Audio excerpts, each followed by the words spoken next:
这么超级英俊的男人，怎么会当和尚呢？现代的帅哥，要么是同性恋，要么是别人的。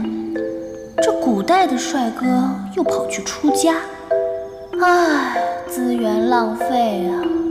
家业，你快点还俗，让我采摘采摘吧。娘娘，请。来。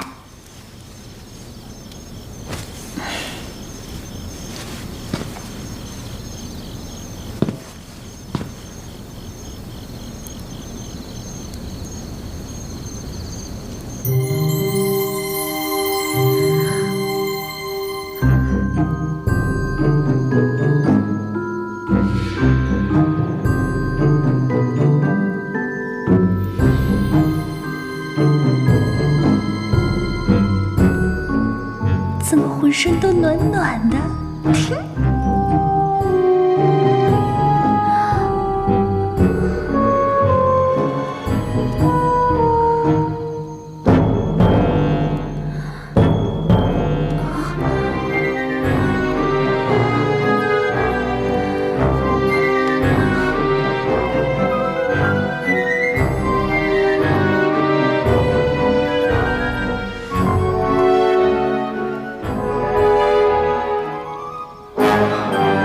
娘娘，发誓完毕，小僧告辞了。啊，你做完了？娘娘，再来一次吧。陛下，妙莲，身子好了吗？娘娘，哦，爱妃不必多礼。娘娘，迦叶国师，宫里可有什么惊奇妖媚？好帅的和尚啊！他是谁啊？他就是国师大人。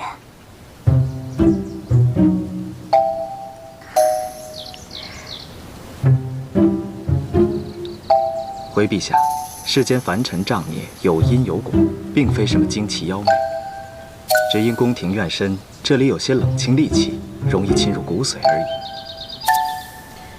莫非妙莲是被戾气所禁？国师，那你看一下，冯昭仪的身子如何？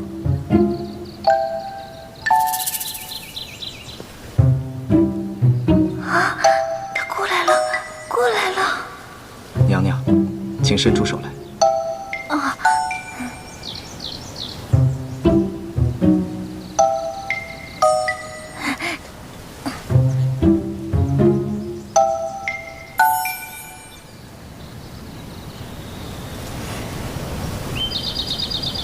居然有这么帅的和尚，唉，可惜猪猪不在。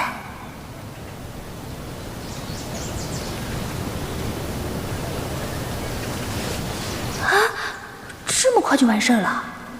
回陛下，娘娘只因邪毒入侵，造成呕血症状，并非什么惊奇妖媚。这呕血症，所有的御医都治不了，还是替冯昭仪去体内的邪毒吧。阿弥陀佛。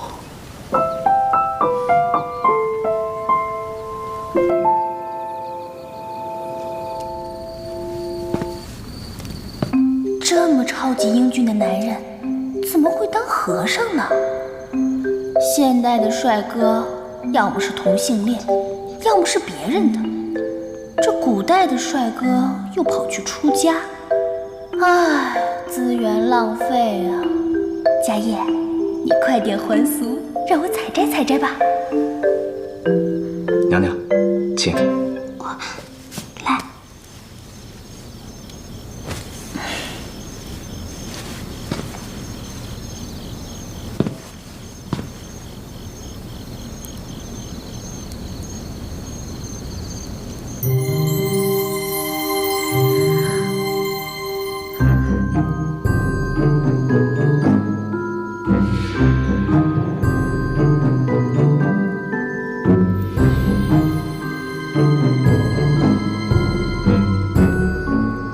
怎么浑身都暖暖的？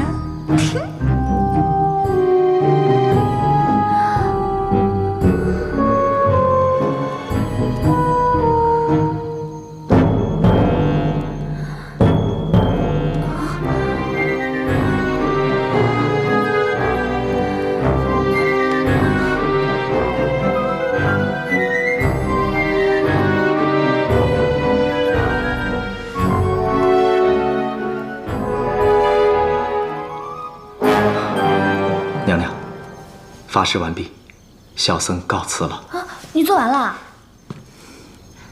娘娘，再来一次吧。奴婢替娘娘谢谢国师。哎呀，你让阿开！弥陀佛。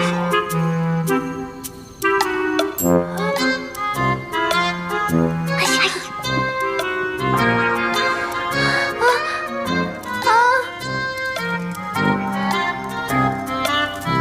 好帅！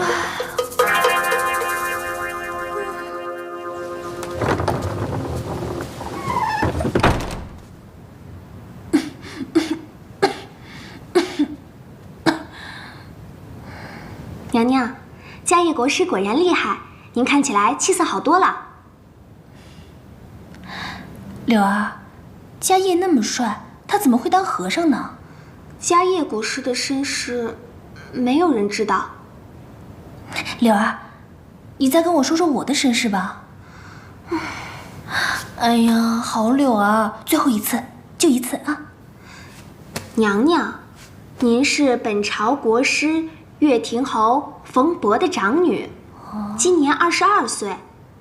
是吗？啊，娘娘，想当年，您出嫁给皇上的时候，那是全国最高的仪仗，前有御林军侍卫开道，后有花团锦簇的宫女相拥，整个金陵城万人空巷，好不热闹。不管是百姓还是官吏，全都出来看您呢。那典礼呀，别提多威风了。我以前还那么风光过呢。那是不是我昏迷的这段时间，皇上总来看我呀？娘娘，您刚昏迷的时候，皇上总是来看您的。可是您这病得太久了，皇上的耐心是有限的。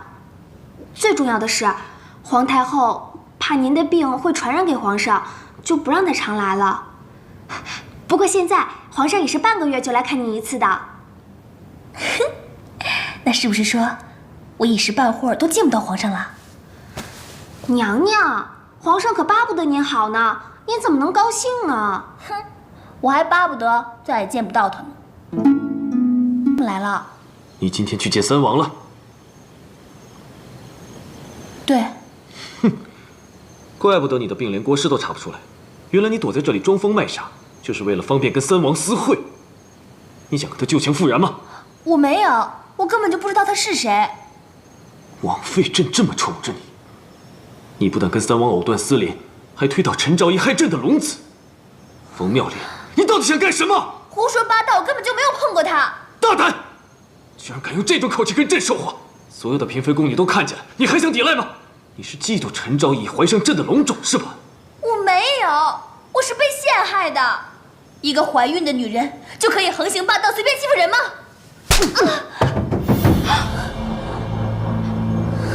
他陷害你，我看你是在害朕吗？昏君，你凭什么打我？你只是一个昭仪，竟敢骂朕！朕现在就可以杀了你！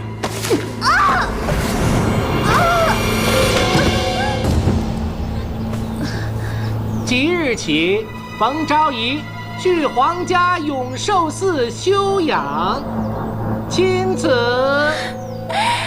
谢皇上，公公慢走。走。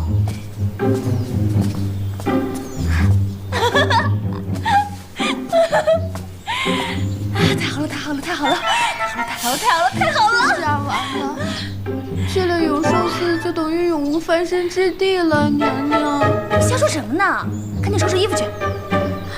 娘娘，我不明白，为什么你这么开心呢？你等于被皇上彻底遗弃了。哎呀，你傻吧你？这里有什么好的？这里男人跟男人斗，女人跟女人斗，男人跟女人还斗，天天斗来斗去的，就是为了一个臭男人。你看我天天穿成这样，跪来跪去的，我膝盖都跪肿了。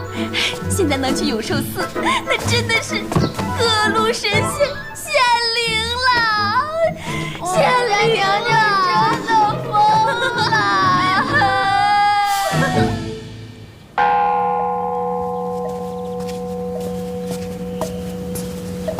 阿弥陀佛，娘娘里边请。娘娘，你慢点。可算是自由了。娘娘，哪里算是自由啊？这里可是比冷宫还冷，以后只能陪着菩萨了。陪菩萨有什么不好的呀？总比陪着暴君强吧？天天看那么多情敌，冷眼冷脸的。可是娘娘，宫里的女人，她们……柳儿，不用担心，生死有命，既来之，则安之。娘娘，我去求求菩萨保佑，保佑您早日康复。哎，傻柳儿，菩萨只受香火，不管治病救人。娘娘，话不能乱说，菩萨听到了会不高兴的。菩萨要是那么小气，那就不是菩萨了。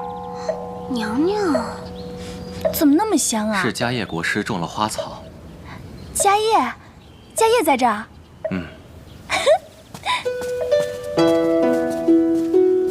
哇，好多花啊，好香啊！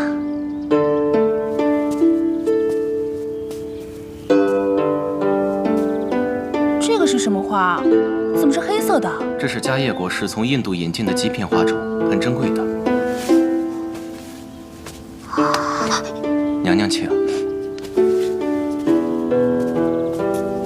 娘娘，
阿弥陀佛。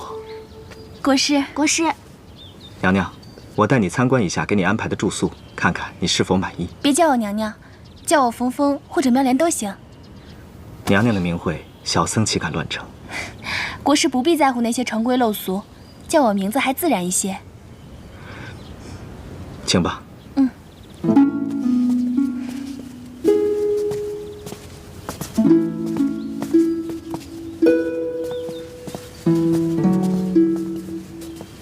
请。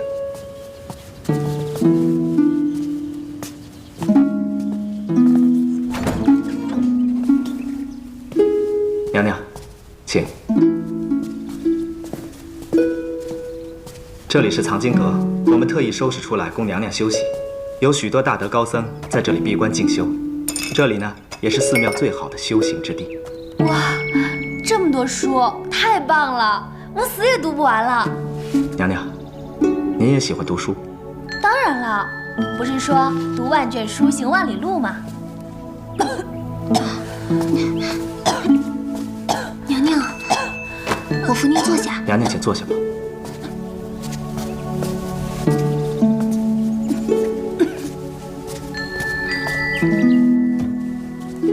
国师，娘娘，娘娘，这个是我专门为你调制的丹药，请先服下。谢谢啊。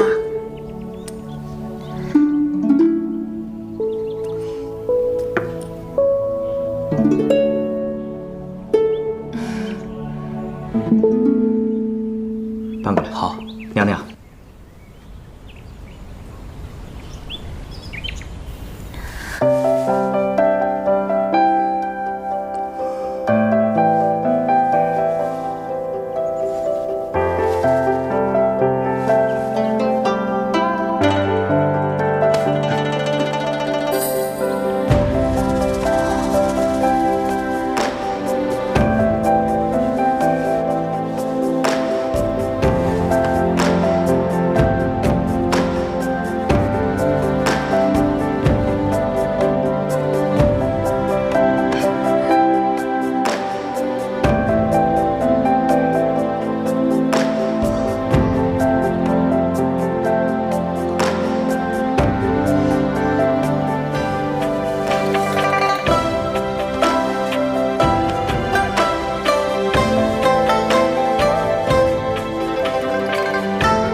医治完毕。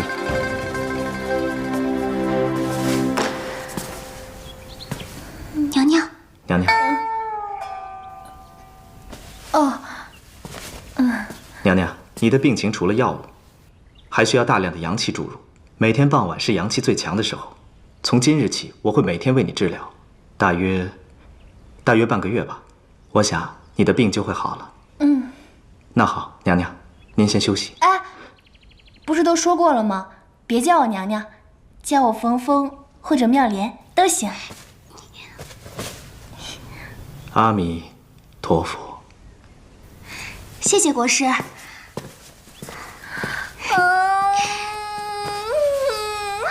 舒服了。娘娘，你的病又好了。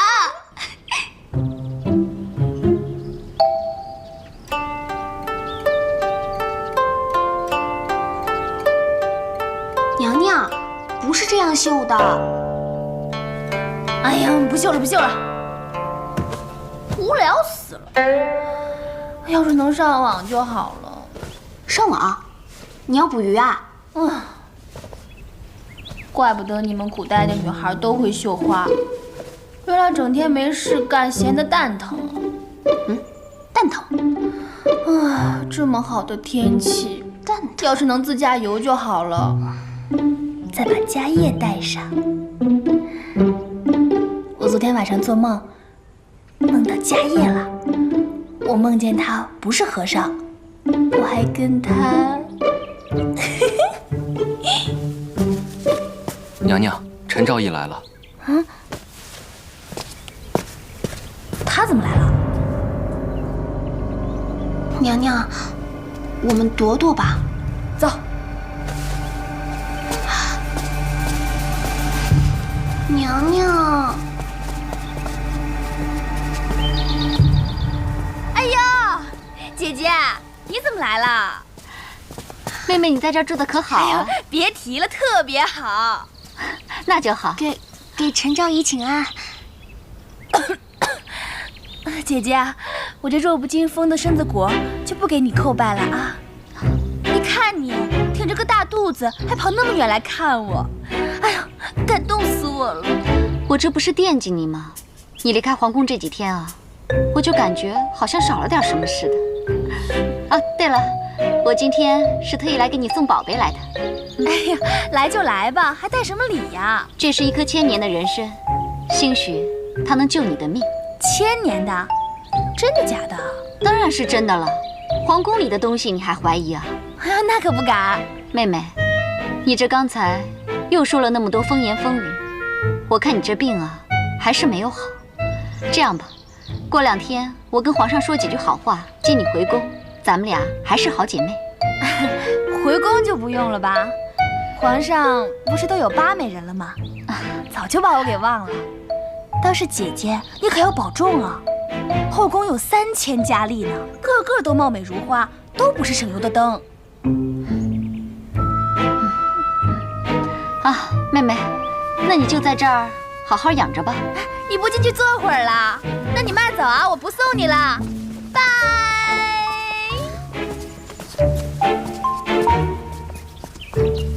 大家看看里面什么东西啊？娘娘，真是人参哎，只怕真的有1000年呢。还真不是姜啊！哎，娘娘你轻点儿。居然送我这么贵重的东西，难道良心发现了？娘娘，反正你的病又不好，这人参又不得有假，我们就试试吧。死马就当活马医吧。哼。娘娘，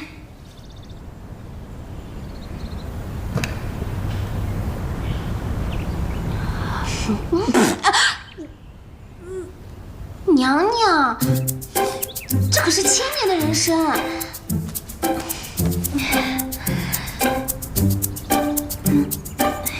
1000年的人参，我可不能浪费了。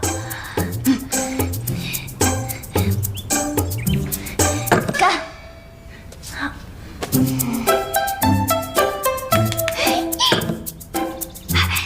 娘娘好棒！好了，起来活动一下。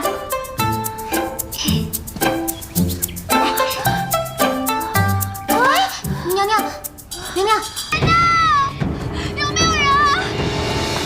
来人呐！有没有人救救我们家娘娘？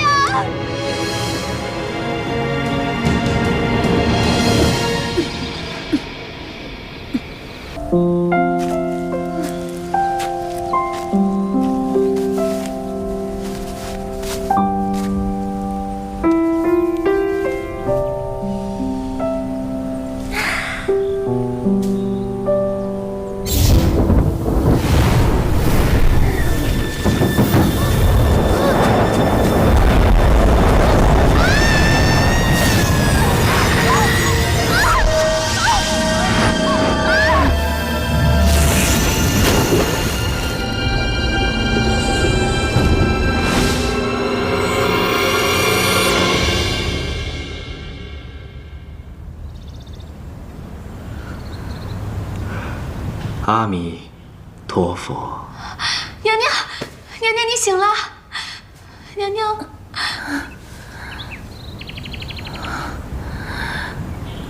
是你救了我。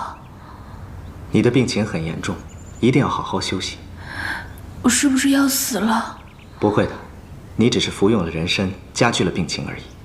千年的人参不是有起死回生的功效吗？人参虽好，可是却不能给重病体弱虚寒之人，那可是要人命的。我查看了你服用的那支人参，还是4、500年的佳品，对你的病情危害更大了。而且，没有什么药是可以起死回生的。谢谢你，迦叶，是你让我起死回生的。阿弥陀佛。娘娘，那我还有救吗？你放心，我一定会把你医治好的。娘娘，您先躺下休息一会儿。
娘娘，都这么久了，皇上一次都没有提及冯昭仪，现在你该放心了吧？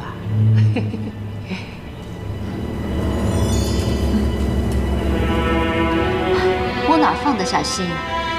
走了一个冯昭仪，也不知道还会不会再有什么周昭仪、王昭仪的。皇上年过而立，一直没有立皇后。如今宫中嫔妃里，除了主子您，有谁还足以母仪天下呀？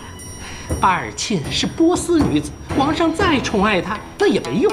自来没有立外族女子为皇后的道理。你说的是没错，可我不知怎么着，我这心里七上八下的。哎呦，主子，您何必担忧啊？您即将临盆，生个龙子，皇后的位置就是您的了。我倒是想生个龙子，可万一要是生个龙女怎么办？这不行，只要冯妙莲还活着，终究是个心腹大患。娘娘，您说该怎么办？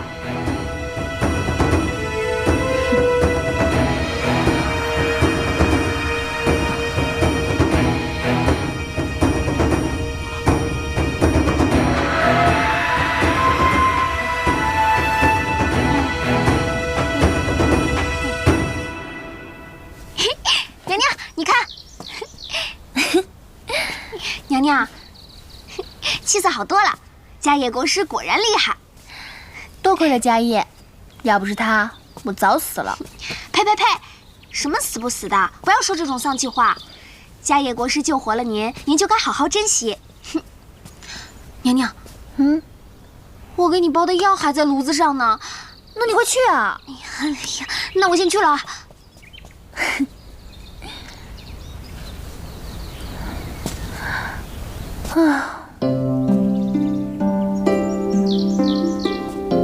怎么总是想着他呢？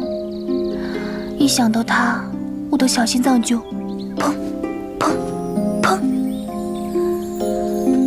啊！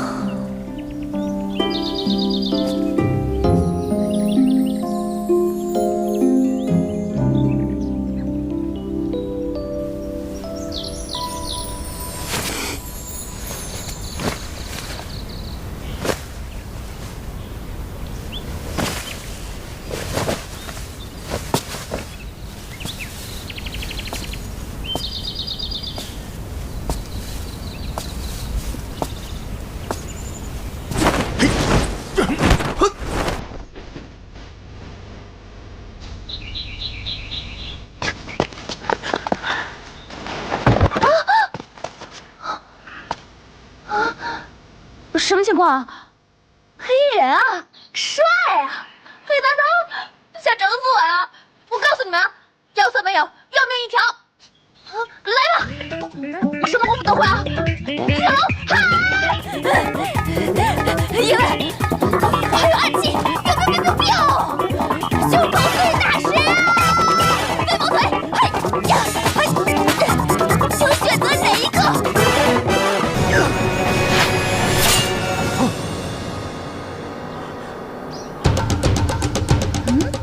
谁？阿弥陀佛。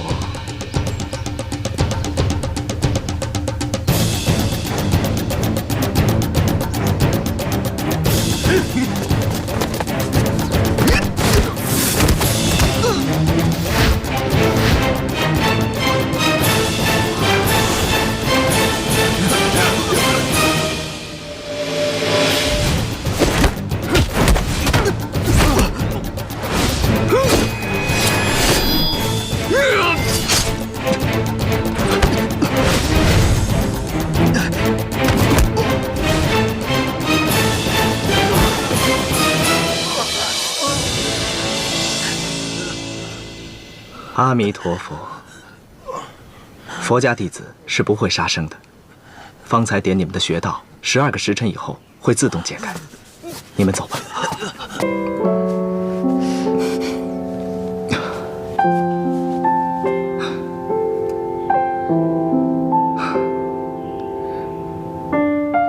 迦叶，你为什么会出家呀？哦，我从生下来就是在寺庙里度过的。你多大了？25。我22。你长得真好看。肉身不过是一具皮囊，没有美丑之分。那你就从来都没有爱恨情仇？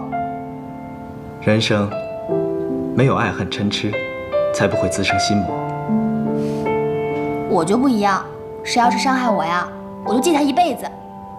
那是你自身的心魔，只有去除心魔，生命才会得到安宁。我觉得去除心魔，只有是报复了伤害我的人以后，你觉得呢？我觉得你应该选择宽恕，宽恕每一个人，包括你的敌人。敌人也要宽恕啊？那还是别去除心魔了。如果大家都以宽恕来对待敌人，那全世界得多少坏人啊！对待敌人就得以暴制暴。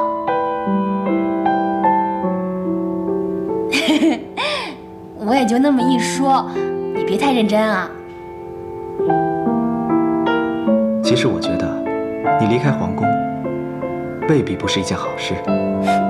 我倒是觉得是一件天大的好事儿。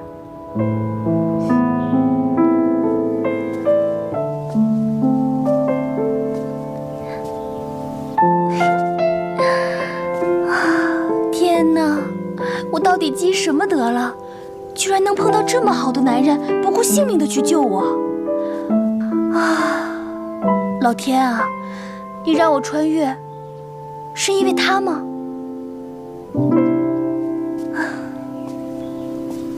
见女人。啊，你来干嘛？啊，我没被人杀死，你很失望是吗？你这个蠢女人，蠢男人！你离那个家业远一点，他就是个妖僧，他用自己的鲜血灌溉花朵，诡异的很。人家用血用尿用屎，关你什么事儿啊？牛宝宝，你快滚吧！我每次见到你都要倒霉，翻滚吧，牛宝宝！你啊！来人呐！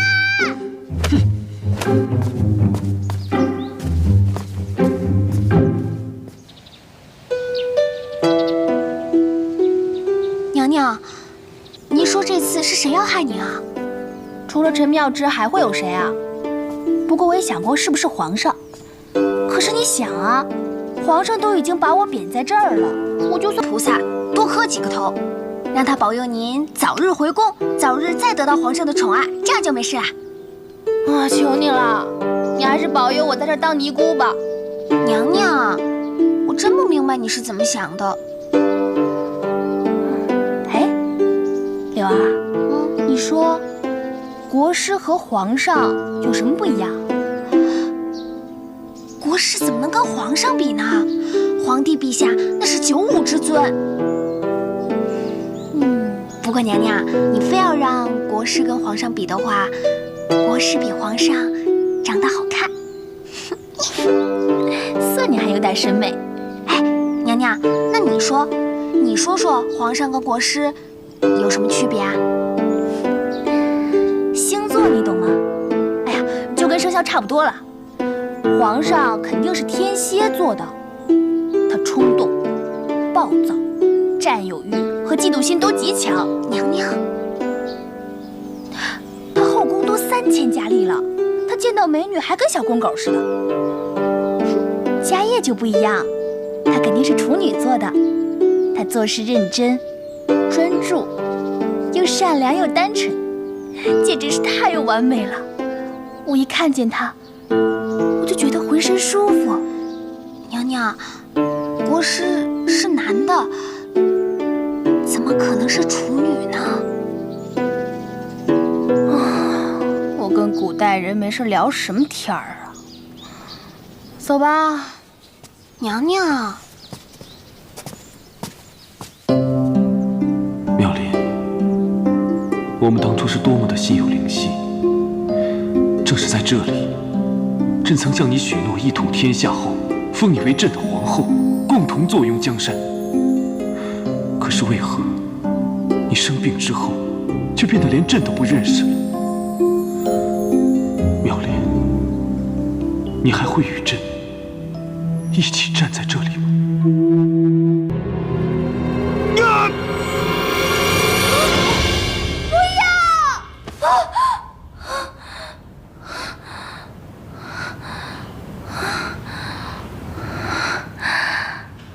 我怎么会跟和尚接吻呢？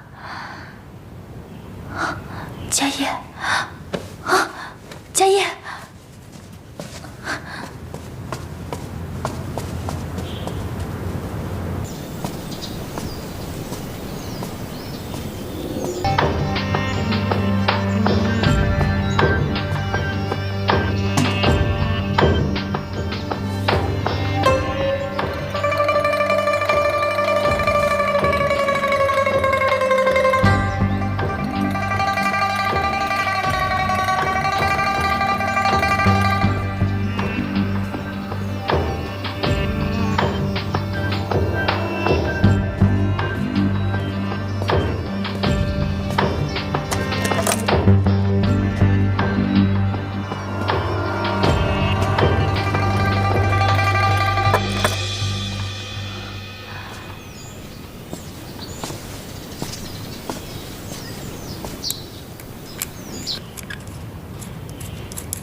进来吧。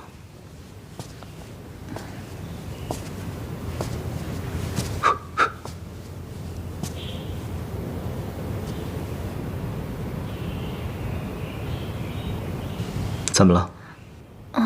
没什么事儿，我就是刚才做了个噩梦，所以过来看看你。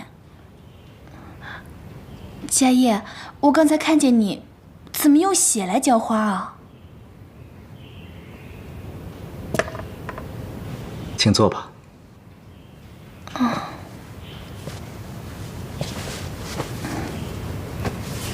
那个叫长生花，必须用血液浇灌才能够开花。给你服用的药就是用长生花的汁液炼成的。那也就是说，我喝的都是你的血？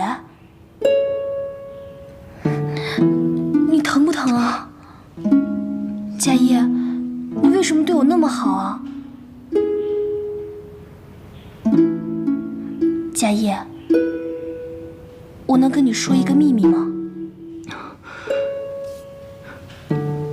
说吧。其实，我是一个来自1000多年以后的人，我也不知道为什么就来到你们这个朝代了。他们都误认为我是冯昭仪。那你究竟是什么人？我跟你说过的，我是冯峰，我跟冯昭仪一点关系都没有。那你的家人呢？我没有家人了，他们在一次意外中身亡了。但是我还是很想回到那个我的世界中。那我有什么能够帮上你的吗？我如果要回家，就要先找到莲花山大天坑的那个地方，那儿才有回家的路。莲花山大天坑？那么远的地方，你一个女子是怎么去到那儿的？我以前一个人经常背包旅行的，我还是剑走剑将呢，一天走个180里的，应该没有问题。行，我会想办法帮你的。你先回去早点休息吧。那你可要好好疗伤啊。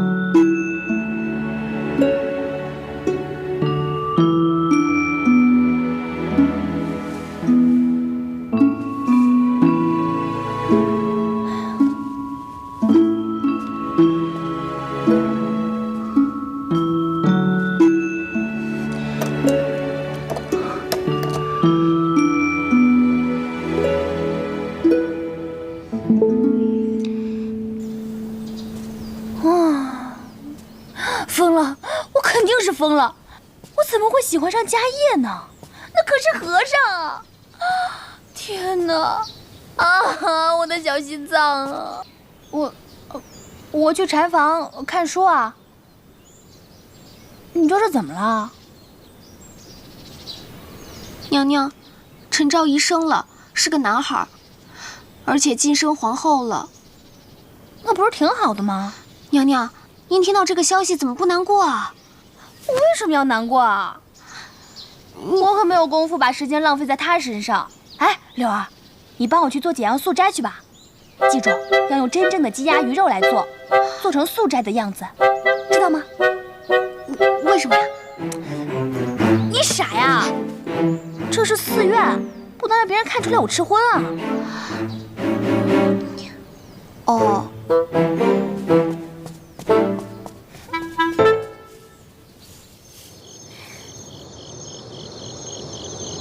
来，尝尝我做的素斋。有劳了。佳叶，六根清净，众生平等。男人就是女人，女人就是男人，色即是空哦。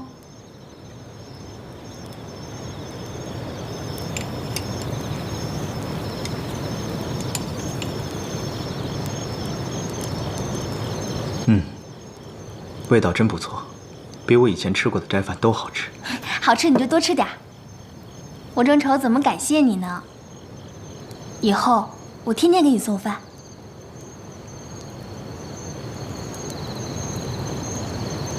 我看这个就不用了吧，每天都会有人定时给我送斋饭的，就不劳烦你了。啊，不劳烦，不劳烦，只要你喜欢，我天天给你做。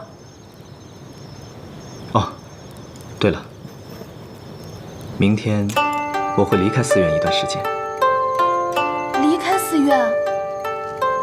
皇宫里有些事情需要你去办，你的身体已经无妨，就是多注意静养，另外就是要注意冷暖。行了，快吃饭吧。我吃过了，你快吃吧。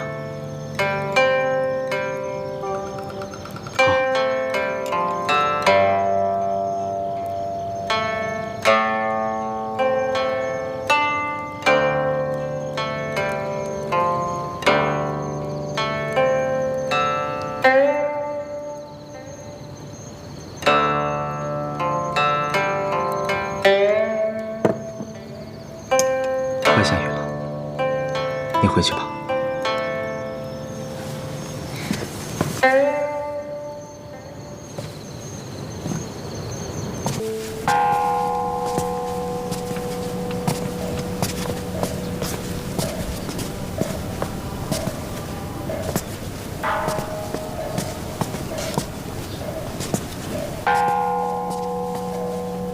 皇上，八昭仪已经故去多日，您节哀顺变，身子要紧呐。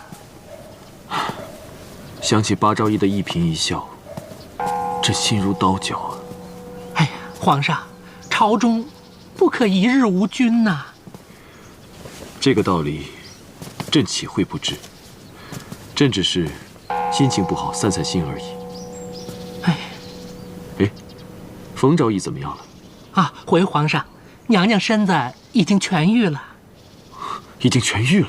啊，太好了。皇上，要不要奴才传她过来拜见皇上？不用，朕亲自去看看。嘿，娘娘，你可找死我了！你昨晚去哪儿了？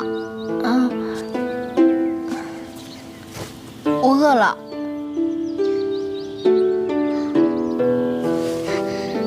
去啊！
妙丽，朕来看你了。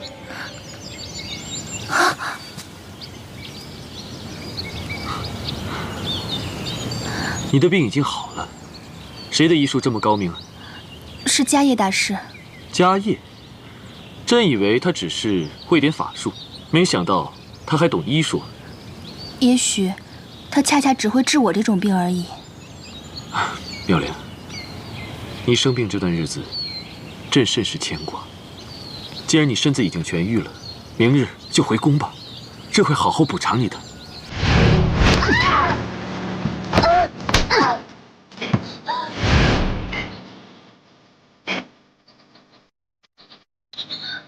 我已经习惯了这里的生活，不想再回宫了。朝阳宫现在空着，就等你回去呢。你已经有那么多美人陪着你了，也不少我一个，更何况我现在已经不想回宫了。爱妃啊，你是不是还在责怪朕啊？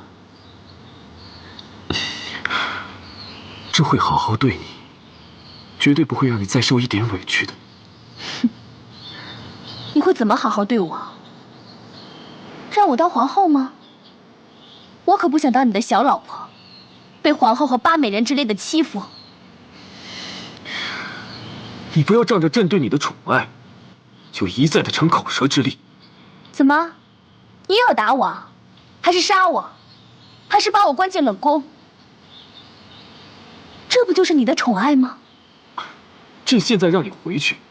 我不是冯昭仪，我不回去。你不是冯昭仪是谁啊？备车，接冯昭仪回宫。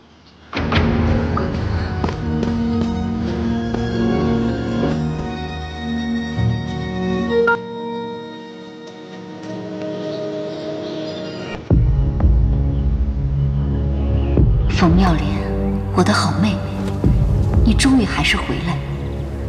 我们之间的战争从来都没有结束。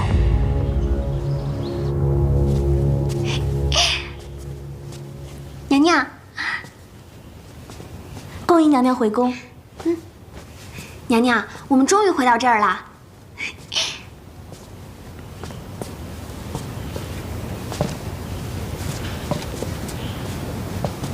哎，之前住在这儿的八昭仪呢？娘娘，八昭仪刚住进朝阳宫不久，陈昭仪说朝阳宫是不洁之地，还请了一个法师驱邪。八昭仪身染恶疾，没多久就病故了。恭喜皇后，又成功的干掉了个情敌。娘娘，走吧。娘娘，这话万万说不得。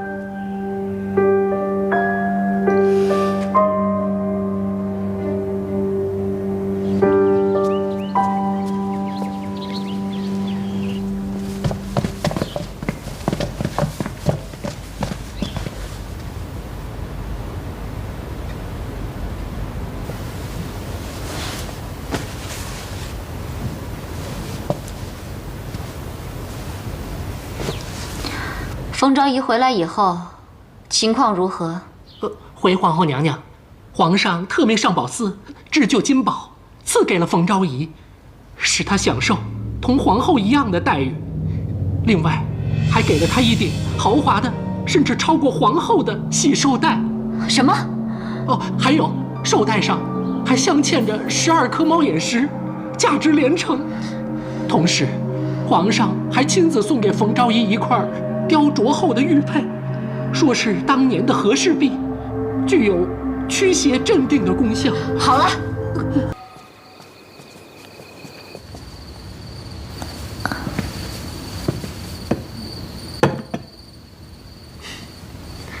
妙莲，记得吗？2年前，你也跟朕一起出巡过。这天下经过2代人的努力，总算是国泰民安了。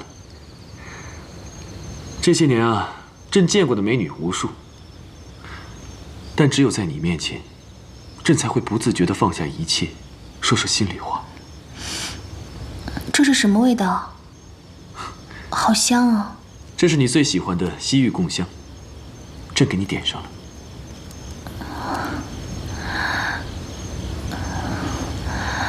好热。热吗？朕就喜欢你现在这个样子，脸色像花朵一样娇艳欲滴。放开我！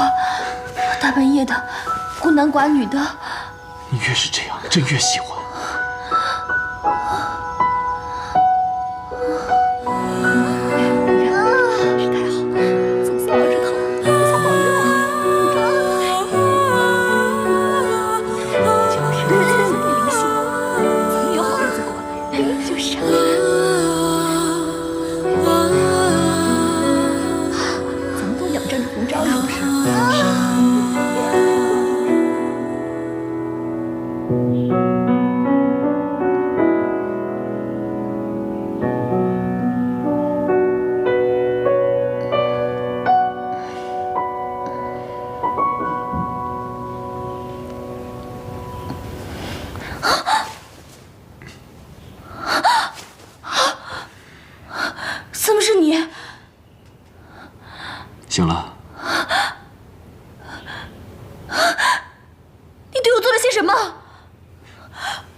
你是朕的昭仪，朕怎么无耻了？你用迷香害我，毁我清白。这不是迷香，这是你最喜欢的西域贡香。谁喜欢了？我才不喜欢呢！而且我也不是你的冯昭仪。那我的冯昭仪去哪儿了？我怎么知道她去哪儿了？反正我不是冯昭仪。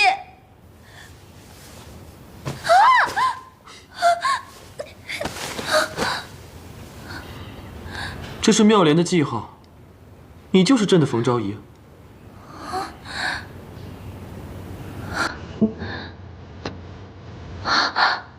我什么时候长了个痣啊？妙莲，朕答应过你，再也不会让你受委屈了，你就不要再胡说八道了，好不好？朕已经封你为左昭仪了，这是仅次于皇后的封号啊。什么左昭仪右昭仪的，我才不稀罕呢！我想回家。恭送皇上。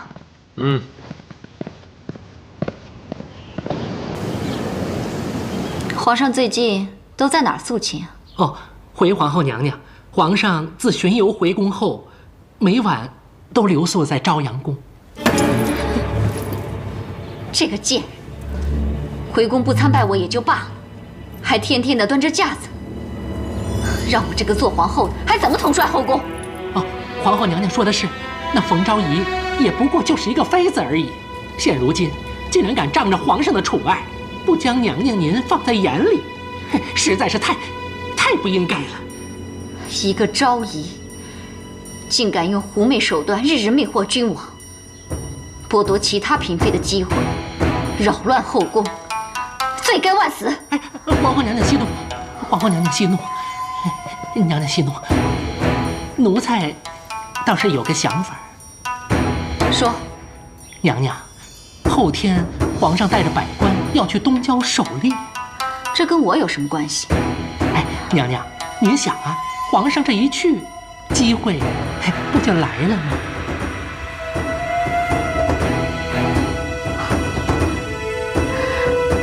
郭公公，不枉本宫平日里疼你。哎呦，多谢娘娘。该怎么做，奴才心里明白。奴才这就去办。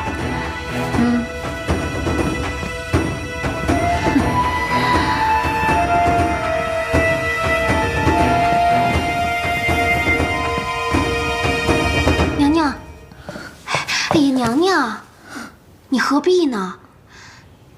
家业国师来了。啊！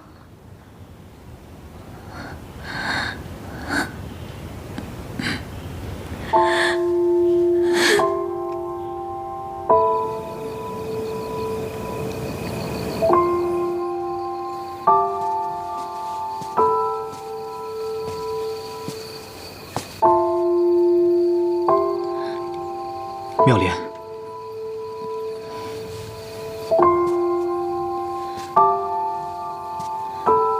妙莲，妙莲，你怎么了？你怎么哭了？是不是皇上欺负你了？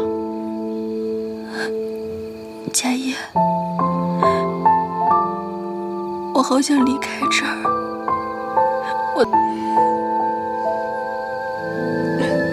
妙莲，你跟我说的莲花山打天坑的事儿，我查了，历史上确实有皇帝在此失踪，还有很多人在此地神秘失踪。也就是说，你相信我？你放心，我一定会帮你回家的。娘娘，今天天气还真是好呢，您的气色也越来越好了。娘娘慢点。哎，娘娘，是皇后那边的人。不理他，我们走。哎，娘娘。呀，郭公公啊，妮儿今儿可真漂亮。皇后娘娘，命你立刻去觐见。哼，我没心情。娘娘，她拿的是皇后的金牌，您若不去，恐怕会被杖责。那就去看看吧。我倒是要看看皇后会耍什么威风。请吧。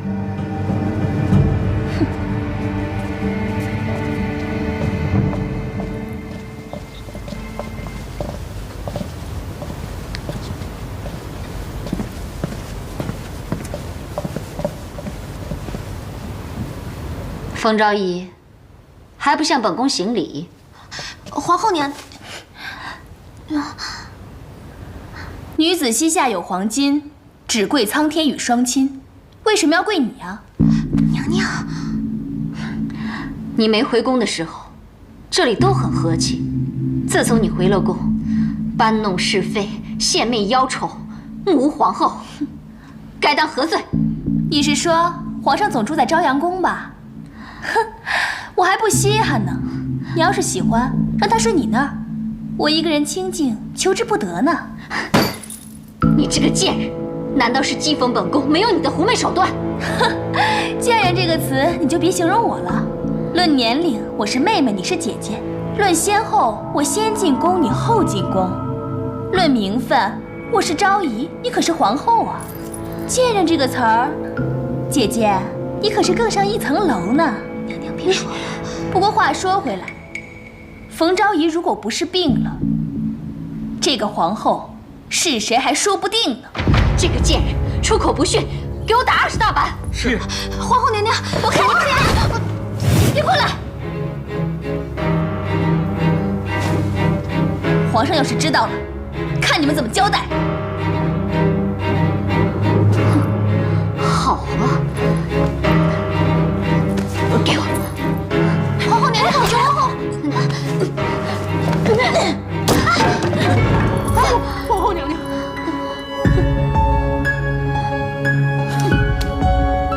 走。奴婢告退。娘娘，我就不信，弄不死你一个冯昭仪！娘娘，娘娘，哎，娘娘，娘娘。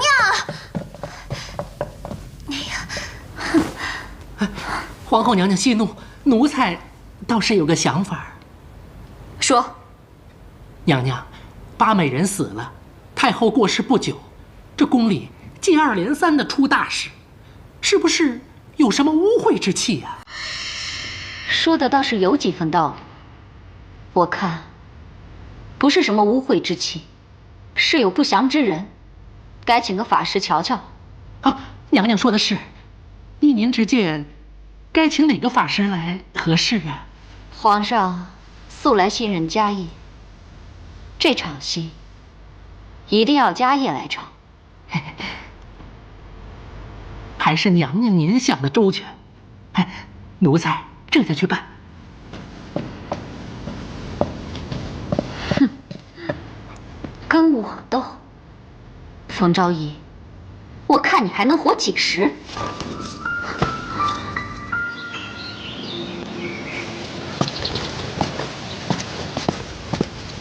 师傅，皇后娘娘来了。